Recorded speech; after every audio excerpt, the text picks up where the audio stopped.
Well, hello everybody, and welcome to Redneckanize, the home of the do-it-yourself trucker. When everything goes wrong, you gotta Redneckanize. This week's episode is sponsored by LTR Transportation. Come be part of a great carrier celebrating a new year with new trucks and new growth. Check them out at ltrtransportation.com or give them a call at 720-277-0030. Thank you, LTR, for being supporter of Redneckanize. Redneckanize, common sense solutions for an uncommon world. But yeah, we're here for a few hours here, knocking things back, and we hope everybody's having a great night tonight. And we're going to talk about, later on here, we're going to talk about speed limiters, cruise control, and really what the definition of a steering wheel holder is. And the way I see it is that with the implementation of these like governors, like when you have a fleet of trucks, like for a carrier, the large carriers, they slow their trucks down because they're trying to save fuel. And of course, they see it as a safety issue where if they have their drivers only driving 60, 65, 70 miles an hour, they might be able to control the traffic a little bit better with their, having less accidents. And my opinion is that just creates steering wheel holders. And when things happen, the drivers don't know how to react because part of safely driving is to be able to handle the truck's speed, whether to increase or decrease the speed when it's necessary. And I think that there's a lot of drivers out there that just don't do that. They lock into cruise control and they tap it out on the governor.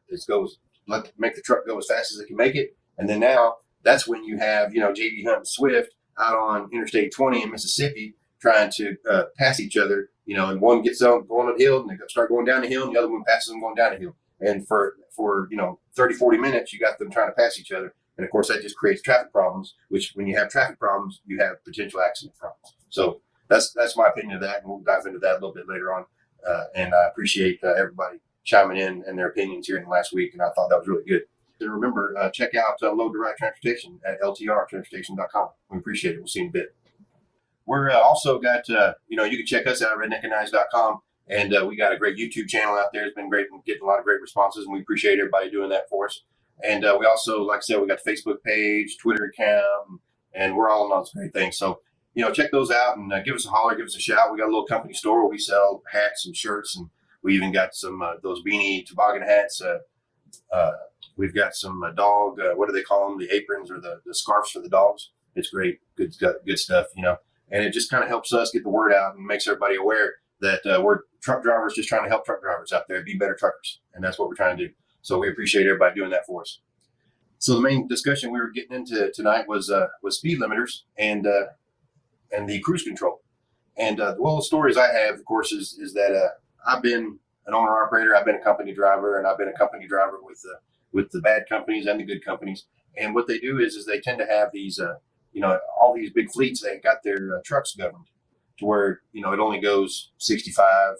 It might only go 63, but then if you turn the cruise on, it'll go up to 65.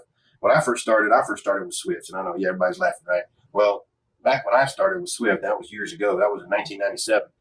That was where the truck could only go 55 miles an hour. But if I put my foot on it, if the cruise was set, it would only go 55. But if I kept my foot on it, it would go 60. So naturally, what I did was I learned to keep my foot on it. Now, that's when you had those drivers, they would go to that truck stop and they'd buy those metal bars, those pegs, or they'd stick some kind of load bar or a tire thumper on the gas pedal so that the gas would stay flat and the truck would always run at 60. Well, I just learned, you got to put your foot in the right spot and you can just sit on it and it'll always run 60. Well, what I've learned is that when you get into situations where, I might be able to do 60, and the truck can only go 60. So if I'm in, let's say, Central Texas or up there around Abilene going into Dallas and all that, and you got a lot of rolling hills and you might have some construction or, that goes from 3 lane to 2 lane, back to 3 lane, down to 1 lane, that kind of stuff. You always have to be aware of that kind of thing. Well, what I found out is that, not necessarily topping the truck out would be the best bet because there's always going to be somebody that's going slower than you, no matter how slow you go. There's always going to be somebody going slower than you, especially if you've got it, at 58, 59, 60 miles an hour. And then nowadays it's between, 63, 65, 67, 68. And it seems like that the way the trucks are geared, that even the cruise is not exactly right. the crews may say, hey, you're going 68, but with the way the truck's geared, you may not be going 68, or your 68 mile an hour in a new Volvo is different from a 68 miles an hour in an old Freightliner. So, that kind of thing is always different. So what I found is that topping the truck out at top speed as fast as it'll go on the governor is not necessarily the best bet, because what happens is that when I get to a situation where I need to go a little faster, I can't. So I try to back off. I drive a truck that's governed at 65. I try to keep it backed off to where I'm not going to be going 65 all the time. I'm going to be going slower than that. I'm going to be going 62, 63. And I apologize for that, but the truck can only go 65. And that way, if I do get a situation where I have to go faster than 62 or 63, I can't. And I want to be able to go a little faster, get around my obstacle, and then get out of the way. That's what I want to do. So that's what I think is the best bet of being safe is, of course, your scenarios, your situations, what's going on around you. So what you need to do is you need to be able to either speed up or slow down to avoid certain obstacles, whether you got construction coming up, or you've got a lot of trucks fixing to pass you, or you're fixing to pass a lot of other trucks. You want to be able to get around them and get out of the way. And that's it. That's what it creates is that when drivers top their gear out, they top their speed out, they set that the governor out, they set the cruise at top speed. Next thing you know, they don't want to have to slow down. They can't speed up. And they don't want to have to slow down. So then it happens is when the road is 3 lanes or more, they're no longer sitting in the far right lane or the farthest to the right they can safely. What they do is that in my scenario that I'm relating to is that it's Interstate 35.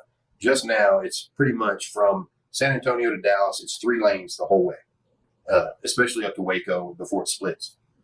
And there are parts of it where there's nothing out there. It's just a big, wide 3-lane interstate going northbound, and especially at night when there's no traffic or whatever, the driver is still going 65 miles an hour when the speed limit is 75 or 70, and he's in the middle lane, and he's just sitting there in the middle lane. And of course, there's sections of that highway where it says no trucks in the left lane. And of course, there's a lot of drivers that they want to adhere to the law the best they can. So they're going 70, which is the speed limit. They don't want to get in the left lane. So what ends up happening, they're getting over in the right lane, passing the driver on the right, doing 70 miles an hour. And of course, that creates potential for accidents. If the driver only going 65 will just get over to the right, get out of the way, that'd be fine. And again, what it's created a steering wheel holder where he's lazy. You don't want to have to adjust his speed. He's got it topped out. He can't go any faster. Next thing you know, he gets over in the middle lane, and now he's created all kinds of problems. And we see that from time to time, all the time pretty much, where you've got drivers, they want to they want to create the less stressful environment for themselves as possible. So they go slow, and then they get over into the left lane. And of course, they can't go any faster. They got to go. And so when the government comes down wanting to establish restrictions on speed limiters, it just creates more problems, because next thing you know, you're going to have drivers that have never had speed limiters, and they know how to drive a certain way, and they're like, well, I got a speed limiter in the truck. I got the speed limit 70. I can only go 65. I'm going 65. I get into a situation where I need to go 67, 68, and I can't, because you don't learn those things. You don't realize those things. So that kind of thing is what we have to learn out there in truck drivers, and we have to I don't know, when we see drivers doing that kind of thing, maybe we need to try to talk to them if we can. Sometimes you just can't get through them, but I just think, and I don't know what y'all think about it is, and let me know what you think. But I think, of course, governors are not good, especially if you've got good drivers. You don't really need them. But like I said, the biggest thing is when you have the more governors you have, then the less good drivers you're going to have, because you're going to create steering wheel holders that really don't know how to control their speed. They don't know how to control their their lane selection, and next thing you know, they don't know how to control anything. Of course, you got trucks out there now that are all automatic, so the drivers don't have to downshift. They don't have to do anything. It's like driving a school bus out there. So it's not it's getting worse and worse as far as properly trained drivers, because they're just taking everything out of there. And we're losing control of our trucks because all the computers and all this technology is taking over. And what I think that a lot of engineers or safety advocates don't realize is that you can have all the fancy technology in the world. If you ain't got a properly trained driver, that technology is not going to do you a bit of good. I mean, it's just like in the news when these Boeing jets were crashing, and they called they recalled them and wouldn't fly them, and they shut them all down and all that. And what it was I guess it was some type of autopilot deal that went bad, or some kind of like it was a computer system that they created to make flying the plane easier was not working properly. And to me, it's the same scenario. You can't. The more you try to create a technology that makes it better and better. Well, without proper, I don't know, the training of the operator. If the pilot isn't properly trained on the equipment, it's not gonna do you a bit of good. The technology is not gonna work for you if the operator of that equipment is not properly trained on that particular equipment. And of course, you're thinking, well, we're just gonna, we make the technology where the driver doesn't have to know all that. They don't have to worry about all that. And no, that's not right either. It's because you got to know. I mean, now we got it to where you don't even have to know how to work on the brakes. Remember back then when we got our CDL, we had to learn how to work on our brakes. We had to know how to work the slack adjusters. You know what I mean? Of course, we got guys here at our organization in Redneckanize that'll tell you, that you got to know how to work on the truck to make it as an owner operator. So, as a driver, you got to know how to at least do a little bit of things to know that way you're not stuck out there on the road. That's what I tell you. I just don't want to be stuck out there on the road, especially these days when it's dangerous out there. You don't know who's out there hunting you down. So I just, like I said, speed limiters. It's of course, we don't want them on the trucks. We don't want them mandated by the government, but we do encourage that these large companies, the governor on the truck. It's a scenario where I'd like to see it play out to where all of the people. I don't know who does what studies on what, but companies are different. I'd like to hear y'all's opinion of this, but like I said, when I first started, the cruise control would run slower than your foot. So, that was the kind of thing where the cruise control wasn't the one that could do it. The cruise control was slower, and you put your foot on it, it go faster. So that kind of thing, that's what I was worried about. So I didn't know. But yeah, so let me know what you think about it. You can call in at 516-387-1733 and just hit 1, be part of the conversation. And we're going to step away for a little bit, and we'll see you in a little bit. Stay tuned.